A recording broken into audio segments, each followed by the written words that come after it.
Long ago, in a small town near the edge of a wide forest, there lived a boy named Daniel. Daniel was not like other boys in his town.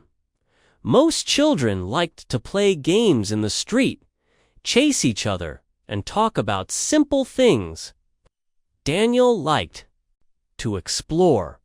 He wanted to know how things worked.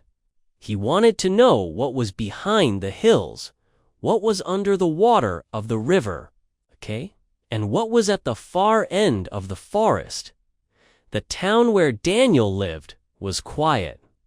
The houses were made of wood, painted in light colors that made the streets bright in the morning sun.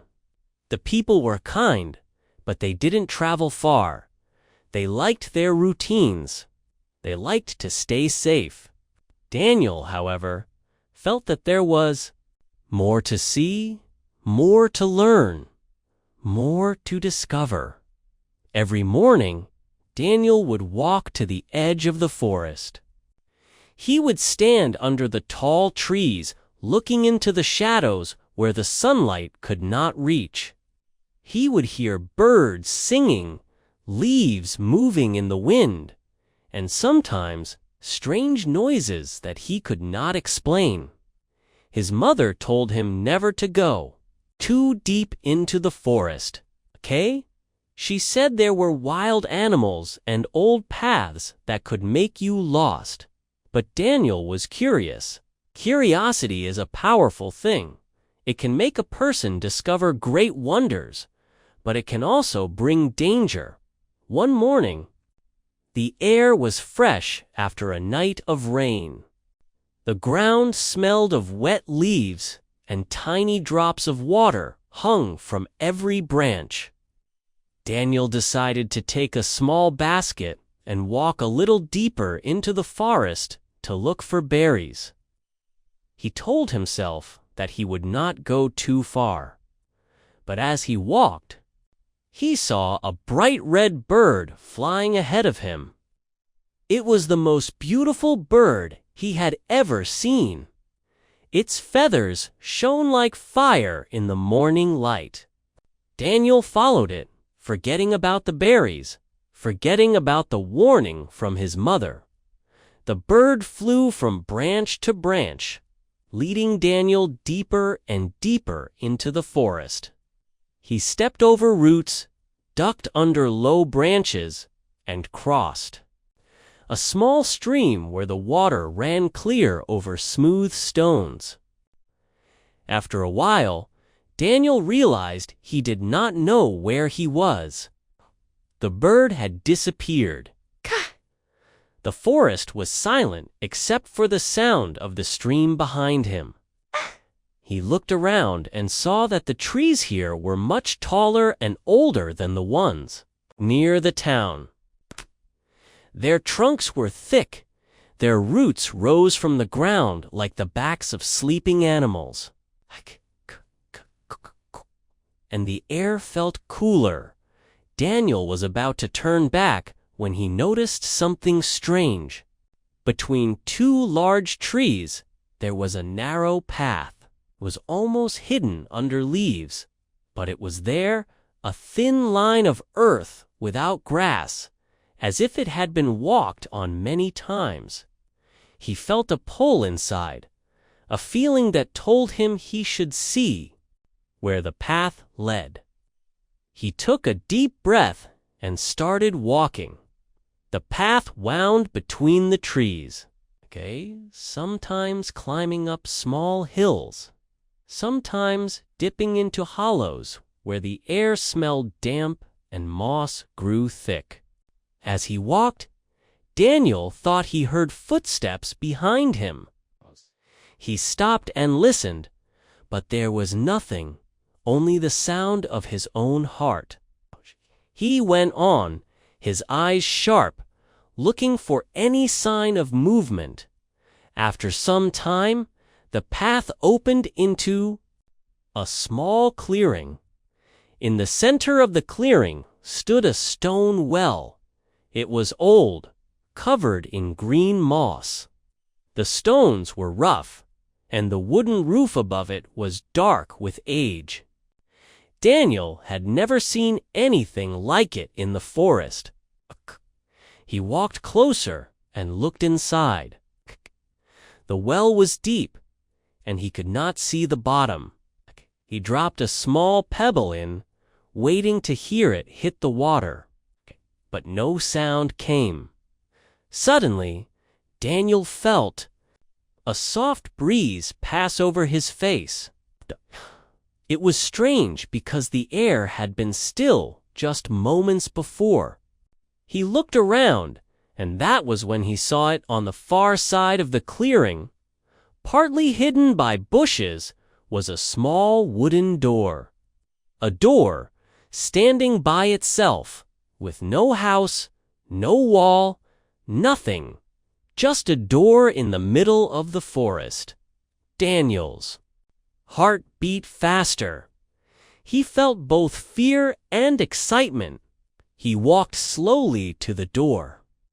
The wood was old but strong, the handle made of dark metal. He touched it, and to his surprise, the handle was warm. Without thinking too much, he turned it and pushed. The door opened to a tunnel of light. It was not like sunlight. It was softer, warmer, and it seemed to move like water. Daniel stepped inside, and the moment he did, the door closed behind him with a sound like a whisper. Kee! He was no longer in the forest. Instead, he stood in a place that felt alive. The ground beneath his feet was smooth and shining, like polished stone, but it glowed faintly. The air smelled sweet, and there were colors everywhere, colors he had never seen before, colors that seemed to sing. Tall plants grew around him, their leaves shaped like stars, their flowers opening and closing as if breathing. Daniel walked forward, his eyes wide. In the distance, he saw a river of silver water flowing slowly. Above it, the sky was filled with floating shapes that looked like islands, each one carrying a small forest or a garden. Birds with long, shimmering tails flew from one island to another. He could hear a soft music in the air, though he could not tell where it came from. This was not just another part of the forest. This was another world. Daniel stood completely still for a moment, taking in the beauty around him. Every sound, every color, every movement in this place felt alive in a way he had never known before. The plants seemed to lean toward him as, if curious, the air felt almost like it was wrapping him in a gentle hug. He took one slow breath and let it out, his eyes moving to the silver river ahead. Drawn by its glow, he walked toward it. The ground changed as he stepped. Soft moss under his feet gave way to smooth, cool stone. And tiny lights danced just beneath the surface, as if the stone itself carried stars inside. When he reached the edge of the river, he knelt down. Water was not just silver in color. It shimmered and shifted like melted light. He dipped his fingers into it, expecting to feel wetness, but instead it felt like warm air, gentle and welcoming. As Daniel stared into the river, images began to form in the silver flow. At first, they were unclear shapes. Then they sharpened into scenes. He saw his town, the streets and houses, his mother hanging clothes in the morning sun. Then the images changed, showing him a field of golden grass he had never seen before. And beyond it, mountains with peaks lost in clouds. He blinked, and the water returned to its silver glow. He pulled his hand back, his heart beating faster. This river showed him things, not just things he knew, but things from far away. Could it show the future too? He didn't know, but a thought settled in his mind. This place had secrets. And perhaps the river was one of the keys to understanding them. A soft, rustling sound made him turn. Standing a short distance away was a tall figure cloaked in a fabric that moved like smoke. The figure's face was hidden, but its voice, when it spoke, was gentle and deep. "You have crossed the first door," it said. "Few from your world. Ever find it?" Daniel didn't know what to say. The figure continued, "This is the land between. It touches many worlds, but it belongs to none. You were led here for a reason." Daniel took a step forward. "Why me?" The cloaked figure tilted its head. "Curiosity brought you here, but courage will decide if you stay. In this land, every path leads to a choice, and every choice shapes the land." Before Daniel could ask more, the figure turned and began walking along the river. Without thinking, Daniel followed. The river curved gently, and the path beside. It was lined with tall, crystal-like trees whose branches hummed softly. The light in the air seemed to change as they walked, shifting from golden warmth to a cooler, silver glow. After a while, the path ended at a bridge. It was made of woven vines that glowed faintly in the dimmer light. Beneath it, the river flowed into a vast cavern where hundreds of small lights moved like fireflies. "This is the bridge of seeing," the cloaked figure said. "It will not break, but it will show you things as you cross. Step with care." Daniel placed one foot on the bridge and felt a soft vibration travel up his leg. As he walked, the surface beneath him shifted, showing moving scenes like those in the river. He saw himself as a young child chasing a kite. He saw his mother reading to him at night. Then the images changed.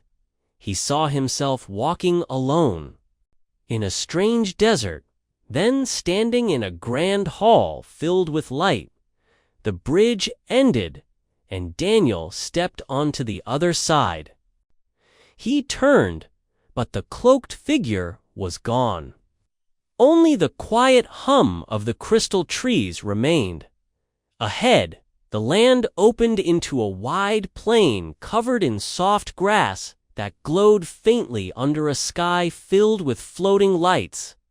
In the distance, a tall structure rose into the air, shining like a lighthouse. Something about it called to Daniel, and he began walking toward it. The journey across the plain took time. The air was fresh, and the ground felt springy under his steps. Sometimes he saw strange animals, tall creatures with legs like reeds and fur that shimmered in different colors depending on the light. They looked at him, but did not approach. As he drew closer to the tall structure, he saw that it was a tower, its surface smooth like glass. At the base was a large door, not wood this time, but a kind of metal that felt warm when he touched it. Without hesitation, he pushed it open. Inside, the tower was filled with a soft blue light. A spiral staircase wound upward, and in the center of the floor was a pool of the same silver water as the river. "Ah!" A gentle voice spoke. though Daniel could not see anyone. "Climb," it said. "Ah, the higher you go, the more you will see." Daniel began climbing the staircase. Each step was wide and solid, and as he rose, windows appeared in the wall, each showing a different world. One showed a frozen land of ice and snow, where huge white birds flew in the sky. Another showed a desert under a green sun. Another revealed a city floating in clouds, with bridges made of light connecting the buildings. By the time Daniel reached the top, he was breathing hard. The top of the tower opened into a circular room with no roof, only the open sky. In the center was a stone table with a single object on it, a key. It was made of silver and gold, shaped like a branch with leaves. As Daniel reached for it, the air shimmered, and the cloaked figure appeared again. "You have found the key of ways," the figure said. "It can open doors between worlds. But a key is only as wise as the one who uses it. Do not take it unless you are ready to choose your path." Daniel looked at the key, then at the figure. "What happens if I take it?" "You will be able to return home," the figure said, "or go to other worlds, but each choice will close other paths forever." Daniel hesitated. His heart wanted adventure, but part of him also thought of his home, his mother, the familiar streets. Finally, he picked up the key. The moment he touched it, the air around him rippled, and dozens of glowing doors appeared in the sky above the tower, each leading to a different place. The cloaked figure spoke one last time. "The next step is yours alone." Daniel stood there, the key warm in his hand, looking at the doors. He didn't know which one he would choose yet, but he knew this was only the beginning. Daniel stood in the open sky chamber at the top of the tower, his eyes moving slowly across the glowing doors that floated in the air above him. Each door was different. Some were shaped like arches of light, others like frames of crystal or wood. They pulsed softly, as if alive. He could feel the energy from each one, a silent invitation pulling him toward them. The key of ways in his hand felt warm, almost like it was breathing.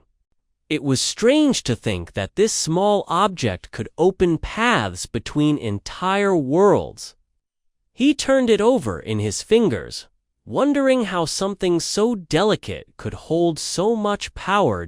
Below, the land between stretched far in every direction. Silver rivers winding through glowing forests. Plains where strange animals moved slowly under the floating lights. And far-off mountains whose peaks shone like they were covered in stars. He could have stayed there forever, exploring, discovering, but the doors above him promised something even greater. Daniel closed his eyes and let the sound of the wind guide him. Somewhere inside him, a quiet voice whispered, "One step will change everything." When he opened his eyes, his gaze fell on a door made of golden wood, glowed warmly, and from it drifted the scent of fresh rain and wildflowers. Without thinking too long, Kay raised the key toward it. The moment the key touched the golden surface, the door swung open without a sound. A rush of warm air swept over him, and for a heartbeat, he felt like he was both standing still and moving. Forward, then the tower, the doors, and the land between faded away. He was standing in a vast meadow under a sky painted in soft shades of gold and pink. Tall grass swayed gently in the breeze, and far in the distance, he could see a small village with houses made of stone and roofs that shone like copper in the sunlight. The air was full of the sound of birds singing and the gentle rustle of the grass dot. Daniel began to walk toward the village. The grass brushed against his legs, and small white flowers opened as he passed, as if greeting him. It was peaceful here, almost too peaceful, the kind of place where time might pass without you noticing. Yet he felt there was something important waiting for him ahead. When he reached the village, the streets were quiet but full of life in their own way. Cats stretched lazily in patches of sun. Windows were open, and the smell of bread baking drifted out. People smiled and nodded as he passed, as if they already knew him. At the center of the village was a fountain made of pale stone. Water trickled from its top into a round basin, and carved into the side were symbols Daniel didn't recognize. He leaned closer, running his fingers over them. When a voice spoke behind him, "You've come from the tower," the voice said. Daniel turned to see an old man sitting on a bench near the fountain. His eyes were bright, and his clothes were simple but clean. "How do you know?" Daniel asked. The old man smiled. "Ka chooses only those who carry both questions and answers inside them. You wouldn't be here otherwise." Tanya didn't fully understand, but he felt the truth in the man's words. "Why am I here?" he asked.